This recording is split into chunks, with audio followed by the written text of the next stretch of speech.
Herzlich willkommen hier zurück auf dem Gear Reference Kanal. Ja, der eine oder andere, der den Titel gelesen hat oder vielleicht schon das Thumbnail-Bild gesehen hat, denkt sich, will dieser Typ uns verarschen? Die Lochkoppel der Bundeswehr auf US Woodland bei den Special Forces im Einsatz kann doch nur ein Aprilscherz sein. Aber nein, dem ist nicht so. Und zwar ist das Bild schon vor einigen Jahren, beziehungsweise zwei Bilder, mir in die Hände gefallen, als ich irgendwelche Foren durchsucht habe und so ein bisschen bei Google geguckt habe. Ich kann leider nicht mehr ganz genau sagen, wo die Bilder ursprünglich her sind.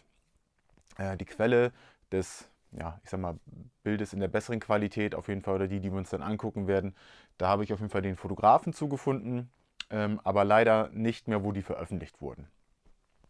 Ja, ist ein schwieriger Anblick. Ich weiß, die Koppel ist gerade dabei, so ein bisschen die Truppe zu verlassen oder einen Großteil der Truppe zu verlassen. Bei Reservisten wird sowas ja immer noch ausgegeben oder den Heimatschutzelementen etc. Aber die Koppel hatte ja an sich auch nicht den besten Ruf innerhalb der Truppe, vor allem nicht bei denen, die noch aktiv waren in kämpfenden Rollen, die wirklich damit arbeiten mussten. Da ist die Koppel ja schon mehr oder weniger lange raus, wurde dann durch privat beschaffte Ausrüstung ersetzt oder eben durch neue Komponenten aus IDZ-Systemen, Mobast, Gladius und wie diese ganzen unterschiedlichen Systeme heißen. Und wie kommt es jetzt also dazu, dass es ein Bild gibt, in dem ein Angehöriger der Green Berets ein Lochkoppelsystem trägt, und zwar noch im Jahre 2014.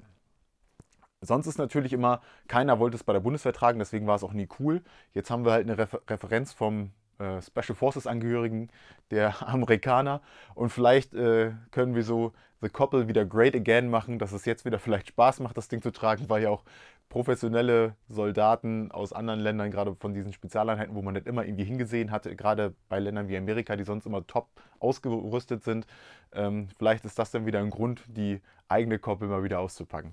Spaß beiseite. Und zwar haben wir hier ein Dschungelelement. Zwar sind sie im Sudan unterwegs. Da bietet ein Koppelsystem natürlich immer gewisse Vorzüge. Die Amerikaner haben natürlich ihr eigenes System noch. Und zwar mit dem LC-Equipment. Hier nochmal so ein bisschen basismäßig konfiguriert, die normalen Magazintaschen, Buttpack etc. Aber eben hier mit dem Y-Tragegestell. Die Tragegurte sind auch ein bisschen gepolstert.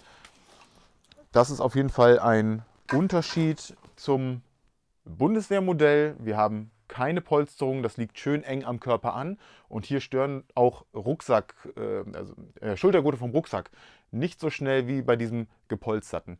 Das hat Vor- und Nachteile, wenn natürlich die Koppel schwer beladen ist, ist es auch mal ganz schön, so ein Polster hier oben zu haben, aber dadurch, dass diese Gurte recht breit sind, geht es eigentlich. Also auch durch die persönliche Erfahrung muss ich sagen, ich hatte damit nie Probleme, andere hatten damit Probleme.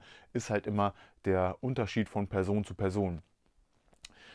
Deswegen könnte ich mir vorstellen, dass das vielleicht schon mal eine gute Alternative war, vor allem auch, weil wir hier ein H, also ein H-Rückenteil haben.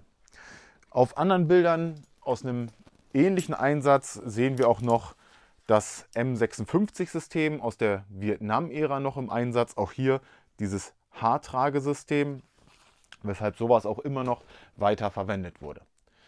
Ja, ansonsten die Taschen. Wir haben bei dem Alice-Equipment haben wir halt noch diese großen Standard M16 Magazintaschen. Wenn man hier innen drin die Bänder durchschneidet, hier sind die noch drin. Dann bekommt man hier auch zwei 7,62 Magazine rein, weil ja auch eben der Soldat auf dem Referenzbild eine SCAR H, also die Heavy-Version in 7,62 trägt. Das Gute ist, wir haben hier und auch auf den Referenzbildern zu sehen, G3 Magazintaschen, also die klassischen Taschen, die man auch wie Sand am Meer hinterhergeschmissen bekommt. Und da passen eben auch zwei SCAR H Magazine rein. Wir haben hier auch im Inneren der Tasche noch den Trenneinsatz, wie hier zu sehen. Und da kann man halt eben super die Magazine einführen, sind getrennt voneinander und kann die auch ganz gut greifen. Ich habe so ein bisschen versucht, die Konfiguration nachzubauen. Wir gucken uns das gleich nochmal im Detail an. Aber ansonsten, dadurch, dass bei diesem Bundeswehrsystem ja keine Funkgerätetasche so an sich dabei ist, sondern fürs SM-52, die dann irgendwo hier angebracht wird oder so, brauchen die Amerikaner aber nicht. Und wir sehen nämlich auf dem Foto, dass das Funkgerät wahrscheinlich aus dem Seitenfach im Buttpack kommt, da einfach nochmal durchgeschlauft ist. Hier auch nochmal eine super Lösung für dieses System. Der einzige amerikanische Gegenstand, den ich an der Koppel erspähen konnte, also wir haben auch nur eine Front View und einmal von der Seite, ist die Alice First Aid Kompasstasche. Ich gehe hier auch davon aus, dass er sehr wahrscheinlich in dieser Situation den Kompass hier drin mitgeführt hat. Gerade im Dschungel zur Navigation etc. Braucht man das Ganze ja schon mal.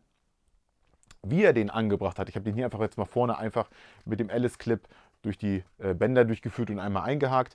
Da hat aber Erik vom Prepared Podcast schon mal ein Video über die Koppel gemacht, was man da so machen kann, um auch zum Beispiel Pals-Taschen anzubringen. Aber ich gehe davon aus, dass er auch hier mit Shockcord, mit Paracord oder sowas gearbeitet hat, um dann eben das Ganze einfach direkt durchzuschlaufen oder eben auch mit Alice-Clip zu befestigen.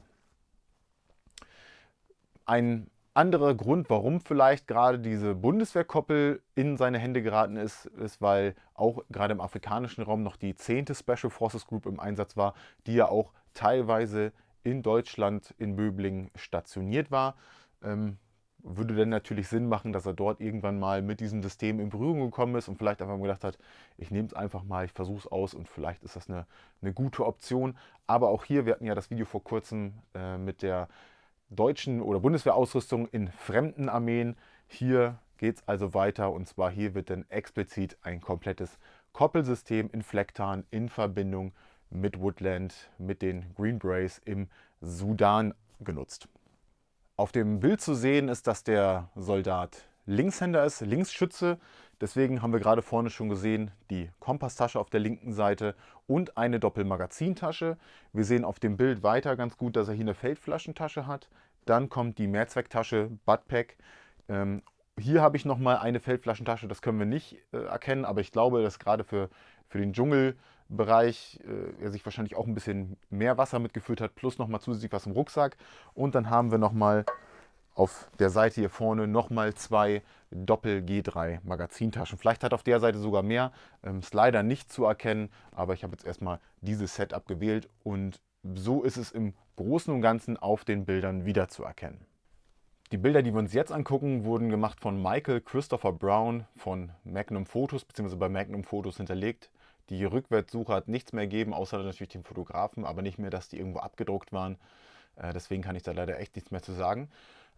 Aber ich habe einmal die Bildbeschreibung für euch und zwar ist es South Sudan, Nazara, May 27.2014.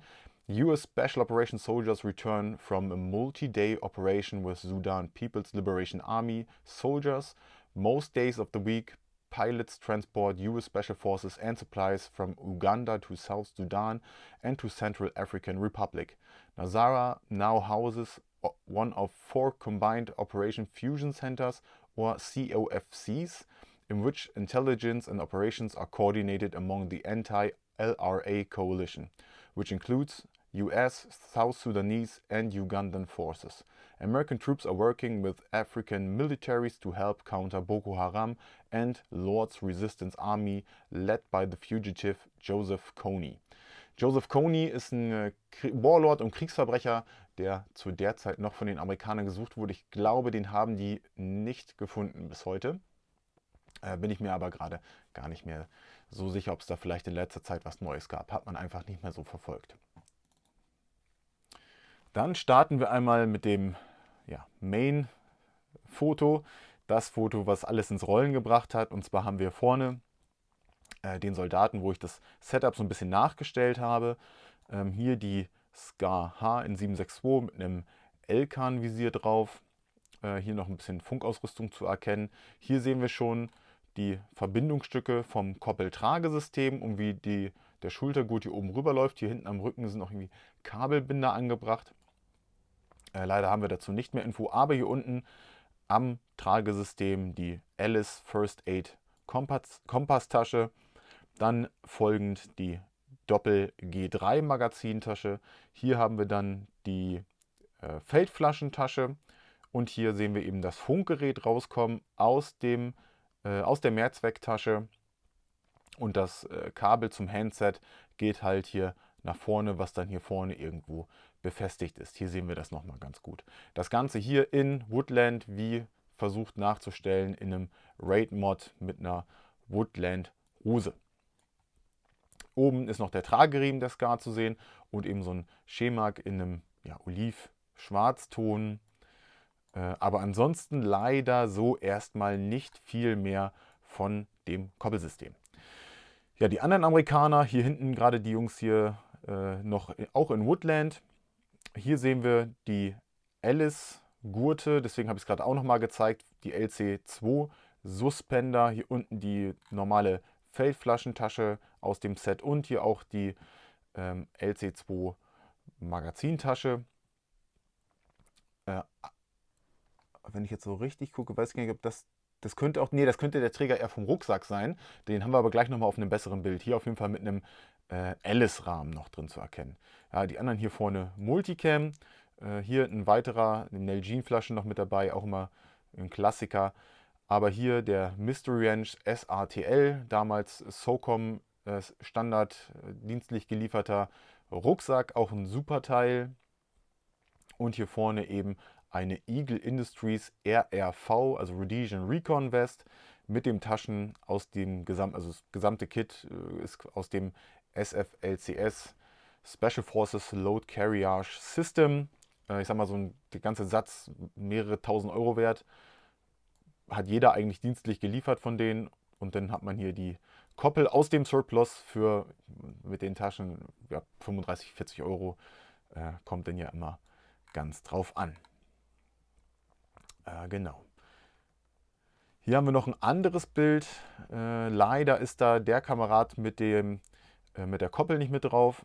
Aber hier nochmal zu sehen, eben der Mystery Ranch von gerade eben. Hier das Rückenteil von der Eagle Industries RRV.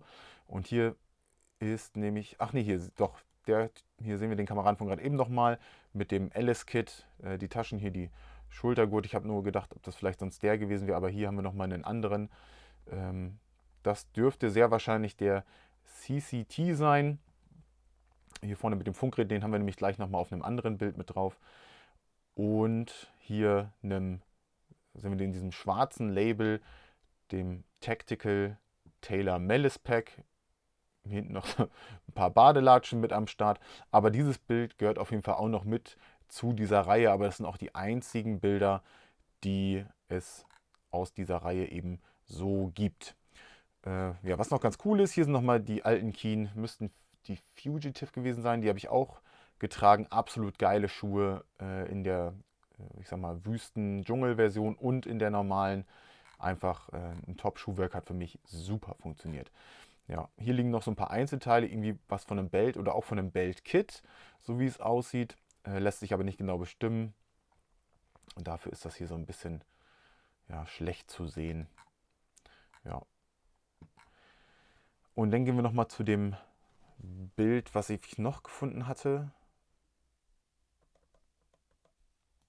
Und zwar dieses hier, das ist mal in einem Forum gewesen und hier haben wir diesen CCT, den wir gerade eben gesehen haben. Sehen wir auch hier am Badge, vorne am Barett, dass es das Logo ist, der CCT, JTAGs etc. Und hier haben wir eben nochmal den Soldaten mit der Scar H. Hier vorne sehen wir noch die Alice Kompasstasche. Hier natürlich schön die Lochkoppel. Hier drüben wieder eine Doppel G3 Magazintasche. Und hier oben, was hier noch dran befestigt ist, ist leider sehr, sehr schwer zu erkennen. Hier oben der Brustgurt, der ist nicht geschlossen. Also selbst verschuldet wird er wahrscheinlich eine Lungenentzündung kriegen. Wenn man den nicht zumacht, ist halt brutal gefährlich. Ne? Das war natürlich nur ein Spaß. Das ist so ein Grundausbildungsspruch, kenne ich noch von der Bundeswehr, wenn man das irgendwie offen hatte, dann kam immer so ein Spruch halt. Ne? Achso, hier oben sehen wir an der Scar noch ganz schön den Schalldämpfer, Schallverzerrer, wie auch immer. Und den Rest kann man hier leider sehr schwer erkennen, ob noch was angebaut ist oder nicht. Genau, aber hier er trägt das grüne Special Forces Barett. Wir sehen noch das Special Forces Emblem. Leider nicht die Farbe, um halt identifizieren zu können, zu welcher Special Forces Group dieser Soldat denn gehört. Dann bedanke ich mich fürs Zusehen. Lasst gerne ein Abo da, einen Kommentar, liked gerne und dann sehen wir uns beim nächsten Mal. Bis bald. Ciao.